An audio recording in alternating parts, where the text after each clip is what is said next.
ताज्या आणि सुपरफास्ट बातम्या पाहण्यासाठी स्वराज्य न्यूज मराठीला सबस्क्राईब करा आणि बेल बटन प्रेस करा। सोलापूर तुळजापूर महामार्ग माळुंब्रा गावाजवळ संतप्त नागरिकांनी रोखला आहे। सोलार कंपनीत कामास असलेल्या एका कर्मचाऱ्याचा शनिवार दिनांक 26 एप्रिल रोजी दुपारी शॉप लागून मृत्यू झाला होता। उत्तम वडणे राहणार माळुंब्रा असे मयत कर्मचाऱ्याचे नाव आहे।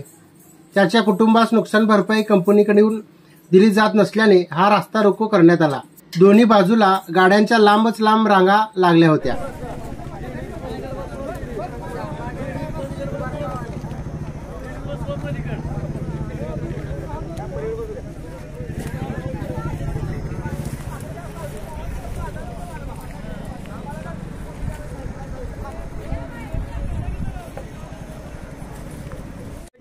म्हणजे आमच्या जमिनी इनलिगली पाचीच्या पाची प्लांट आहे, एकाला बी एनओसी नाही साहेब। काय इन्शुरन्स मिळणार आम्हाला? आज 28 तास व्हायला लागले त्या गोष्टीला। मग त्या 5 जणांनी येऊन म्हणायला पाहिजे का ना आम्ही ही करतो ती करतो, नुसतं फोनवर बोलून काय होणार आहे साहेब? मला सांगा ना।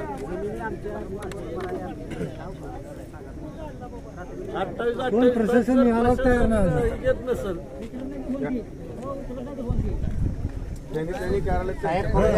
त्यांनी करू द्या फोन। जरा गर्दी कमी करा बरं तुम्ही, बाजूची साहेबांना बोलू द्या। सगळं हे करू नका कामाचं।